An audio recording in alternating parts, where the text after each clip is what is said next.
Durante a sessão do plenário da Câmara, a deputada Bia Kicis comemorou a queda de popularidade de Lula e ponderou que o presidente sequer é o maior problema do país.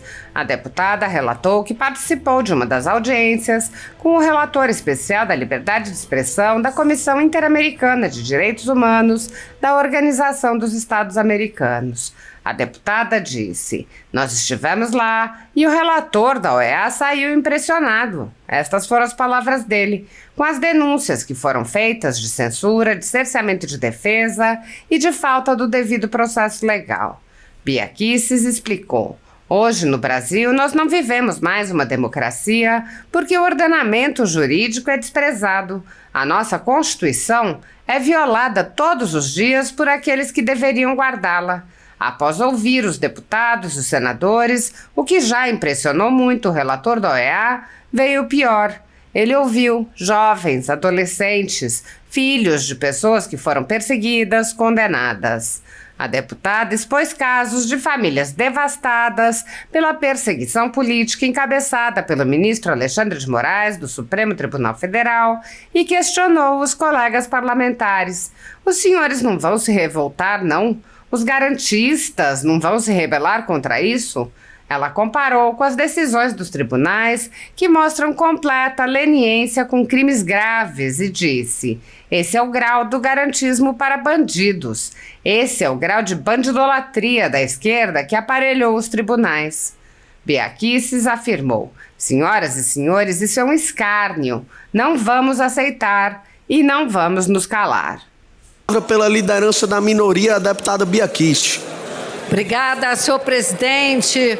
O Lula, que a gente tem o prazer de ver aqui presidindo a sessão. Eu vou me referir aqui ao meu colega deputado Zucco, que acabou de fazer um excelente discurso aqui da tribuna, com a participação dos colegas aqui no plenário. E dizer o seguinte: olha essa publicação de hoje.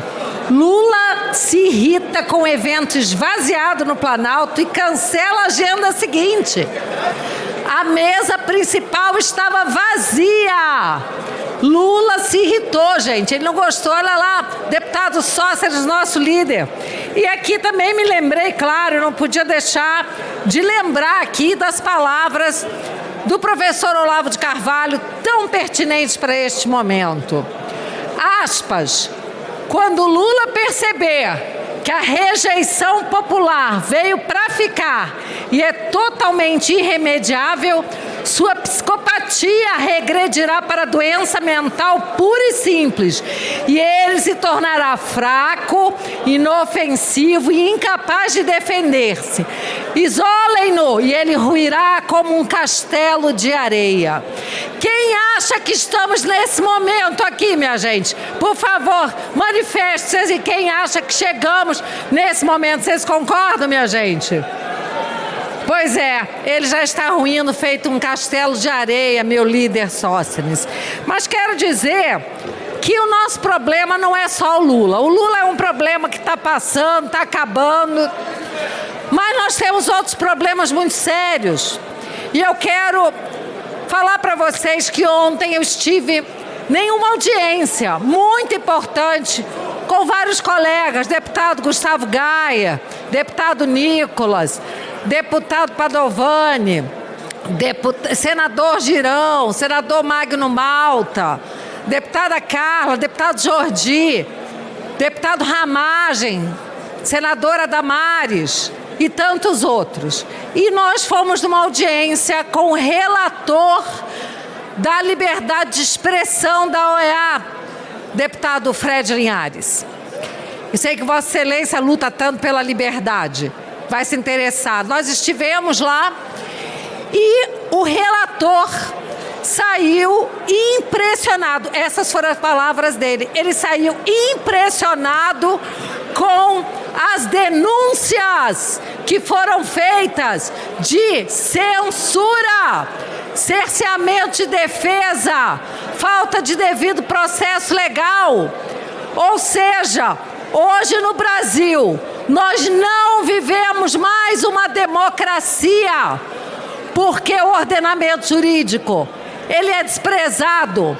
A nossa Constituição é violada todos os dias por aqueles que deveriam guardá-las. Mas, após ouvir os deputados e senadores, o que já o impressionou muito, veio o pior. Ele ouviu jovens, adolescentes, filhos de pessoas que foram perseguidos, condenados, como, por exemplo, a filha do Oswaldo Eustáquio, que contou para ele que a conta dela, uma menor de idade, foi bloqueada, porque ela tentava conseguir dinheiro para ajudar o seu pai e a sua família, depois que as contas do próprio Oswaldo Eustáquio foram bloqueadas também. Ele ouviu que ela passou por uma revista íntima pela Polícia Federal. Ela é uma menina. Cadê os defensores das mulheres aqui da esquerda? Ela passou por uma revista íntima, uma menina de 14 anos, porque queriam fazer busca e apreensão para tentar achar o celular dela. Tudo por ordem do ministro Alexandre de Moraes. Ele ouviu também a filha do Clezão, morto na Papuda, embora houvesse um despacho da Procuradoria da República para que ele fosse solto, deputado Antônio Carlos, porque ele tinha comorbidades. E ele morreu e deixou 2 filhas órfãos e uma viúva, Jane. E o relator ouviu tudo isso. E ontem aqui na casa nós recebemos a Vanessa com seus 6 filhos, cujo marido foi condenado a 14 anos, e ele veio a Brasília trazer um carro alugado para um amigo. Ele é motorista, ele nem veio para participar de manifestação. Após entregar o carro na locadora, passando pela esplanada, foi curioso de ver aquelas pessoas todas, e ele se aproximou para ver o que estava acontecendo, e diante das bombas de gás lançadas, ele se abrigou aqui no Congresso Nacional. E ele foi condenado a 14 anos. Mas o mais cruel não é esse inocente ter sido condenado. Piora muito. A esposa dele, com 6 filhos, deputado Sóstenes, nosso líder, ela é concursada do Estado. Ela recebia um salário e o seu salário foi bloqueado. Deputado Gustavo Gayer, uma mãe teve o seu salário bloqueado porque o seu marido foi condenado. Onde foi parar o princípio, deputado Feliciano, de que a pena não pode passar da pessoa do condenado? Está tudo subvertido. Não existe ordenamento jurídico. Os senhores não vão se revoltar, não. Os garantistas não vão se rebelar contra isso. Nós vemos hoje, eu vi uma decisão do STJ que mandou anular uma condenação de um traficante, porque as câmeras da rua que foram usadas como prova para pegá-lo em flagrante, cometendo crime de tráfico, não tinha uma autorização judicial. Deputada Rosângela Moro, que é advogada, o STJ anulou essa condenação de um traficante, porque as câmeras, numa via pública, deputado Gaia, não tinham autorização judicial para estar lá. Esse é o nível do garantismo para bandidos. Esse é o nível da bandidolatria da esquerda que aparelhou os tribunais. Enquanto isso, uma mãe não pode amamentar o seu filho com tranquilidade e sustentar os outros 5. Ontem essa mulher estava amamentando o seu filho, que chorava enquanto conversava com o presidente desta casa, presidente Hugo Mota, que a recebeu com emoção. Essa mãe conversava com o presidente para sensibilizá-lo, ao mesmo tempo que amamentava o seu bebê de 10 meses, que não conhece o pai. Senhoras e senhores, isso é um escárnio. Não vamos aceitar e não vamos nos calar. Muito obrigada. Obrigado, deputada Bia. A ditadura da toga segue firme. O Brasil tem hoje presos políticos, tribunais de exceção e jornais parlamentares e influenciadores censurados. Em um inquérito administrativo no Tribunal Superior Eleitoral, o ministro Luiz Felipe Salomão, ex-corregedor do TSE, mandou confiscar a renda de sites e canais conservadores, como a Folha Política, com o aplauso e o respaldo dos ministros Luiz Roberto Barroso, Alexandre de Moraes e Edson Fachin. Todos os rendimentos de mais de 20 meses de trabalho do jornal estão sendo retidos sem justificativa jurídica. Anteriormente, a Folha Política teve sua sede invadida e todos os seus equipamentos apreendidos a mando do ministro Alexandre de Moraes. Mesmo assim, a equipe continuou trabalhando como sempre, de domingo a domingo, dia ou noite, para trazer informação sobre os três poderes e romper a espiral do silêncio imposta pela velha imprensa, levando informação de qualidade para todos os cidadãos e defendendo os valores, as pessoas e os fatos excluídos pelo mainstream, como o conservadorismo e as propostas de cidadãos e políticos de direita. Se você apoia o trabalho da Folha Política e pode ajudar a manter sua estrutura, cumprir seus compromissos financeiros e pagar seus colaboradores, doe qualquer valor à empresa Raposo Fernandes por meio do Pix, cujo QR Code está visível na tela, ou por meio do código ajude@folhapolitica.org. Caso não utilize Pix, há a opção de transferência bancária para a conta da empresa Raposo Fernandes, disponível na descrição deste vídeo e no comentário fixado no topo. Há mais de 10 anos, a Folha Política vem mostrando fatos da política brasileira, cobrindo eventos dos três poderes e dando voz a pessoas que o cartel midiático do país não quer mostrar.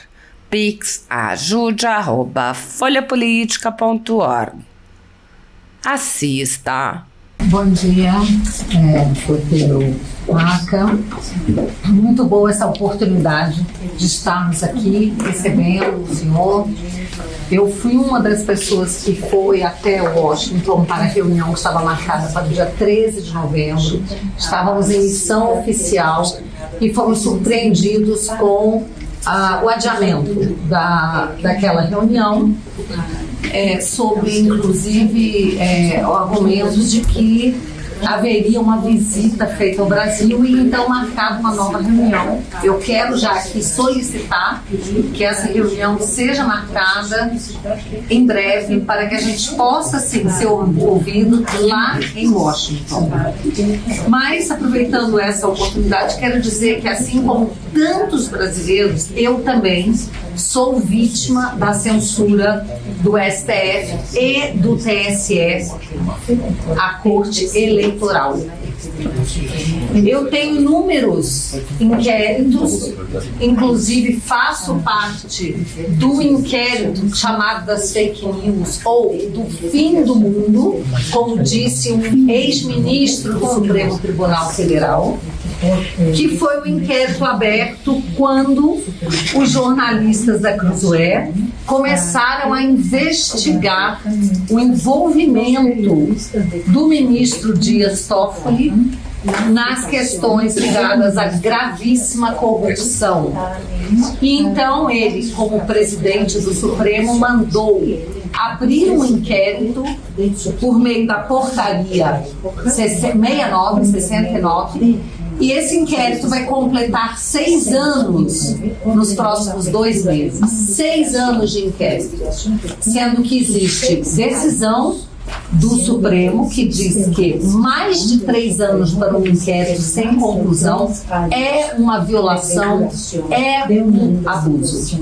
Eu estou nesse inquérito por uma hashtag que eu usei no X, hashtag STF Vergonha Nacional, em razão, inclusive, do envolvimento de alguns ministros com pessoas corruptas e os maiores escândalos de corrupção do Brasil, e essas pessoas estavam sendo liberadas, pessoas condenadas sendo liberadas Então, essa hashtag rodou o Brasil, hashtag STF, vergonha nacional. Eu, uma parlamentar, postei, usei essa hashtag e fui incluída nesse inquérito. Posteriormente, foi aberto um novo inquérito, o inquérito 4828 das milícias digitais.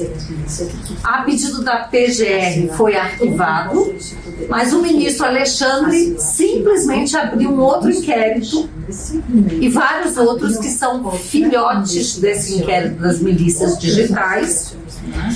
E o escopo desse inquérito, no qual eu também estou, é claramente investigar os opositores ao regime do Lula da Silva, né? E a esse regime, hoje, como disse a Carla, que é uma verdadeira ditadura. Bem, aquelas pessoas que não se alinham ideologicamente à censura, à regulação de redes, à perseguição políticas, são incluídas nos inquéritos. E eu quero dizer que as minhas contas bancárias ficaram 9 meses abertas, sendo investigadas, e ao final nada se descobriu de errado. Então estou nesses inquéritos e tem um processo que esse sim já está terminado, que é a respeito de uma publicação que eu fiz, eu e o Flávio Bolsonaro, falando o seguinte, um vídeo do Lula falando sobre as pessoas que são MEI. MEI é um microempreendedor individual. Então, uma pessoa que ao invés de ser empregado, ela abre uma pequena empresa, e o Lula fez um vídeo falando que eles não eram empregados ou não tinham os direitos trabalhistas. Eu perguntei o que o Lula, durante a campanha eleitoral de 2022, o que o Lula tem contra os MEI. Se você é MEI, vote no Bolsonaro. Essa minha postagem foi removida, considerada fake news, e olha que eu botei o vídeo do Lula e fiz uma indagação, uma pergunta: o que o Lula tem contra os MEI, e se você é MEI, vote no Bolsonaro. E eu e o Flávio Bolsonaro, cada um condenados a pagar R$30 mil de multa, uma multa que não está prevista em lei, $6 mil. $6 mil de multa por uma postagem. Isso, quando eu contei isso na Espanha para os parlamentares, eles ficaram abismados, disseram: essa é a essência de uma campanha eleitoral, você dizer que o seu candidato é melhor do que o outro. Então, nós estamos impedidos até mesmo de fazer campanha eleitoral. Esse processo já terminou. Nós não temos mais para onde recorrer e, obviamente, vamos submeter à comissão, porque isso é uma violação ao meu direito de expressão, à minha liberdade de expressão e à minha imunidade parlamentar. Quero dizer que foi proposta uma ADPF, que é uma ação que examina os preceitos fundamentais. E o Supremo Tribunal Federal entendeu que essa DPF questionava aquela portaria 69. E ele entendeu o seguinte, que deve-se observar a proteção da liberdade de expressão e de imprensa nos termos da Constituição, e aqui eu cito também a Convenção da Costa Rica, mas excluindo do escopo do inquérito matérias jornalísticas e postagens, então estão excluídas do escopo do inquérito, compartilhamentos e outras manifestações na internet, feitas anonimamente ou não. Agora aqui que vem a questão, desde que não integrem esquemas de financiamento e divulgação em massa nas redes sociais. Bom, eu nunca financiei postagem, nunca paguei por postagem, mas eu tenho, a exemplo da Carla, quase 8 milhões de seguidores em todas as redes. O que eu posto impacta as massas. Então, o que significa divulgação em massa nas redes sociais? O Supremo, em seu acórdão, nunca explicou o que isso significa, mas parece que aqueles parlamentares ou pessoas que publiquem e alcancem muitas pessoas sem financiamento estão sendo impedidas de se comunicar. Mais uma violação à minha liberdade de expressão e também à minha imunidade parlamentar. Eu tenho muito tempo? Então, é isso. Obrigada.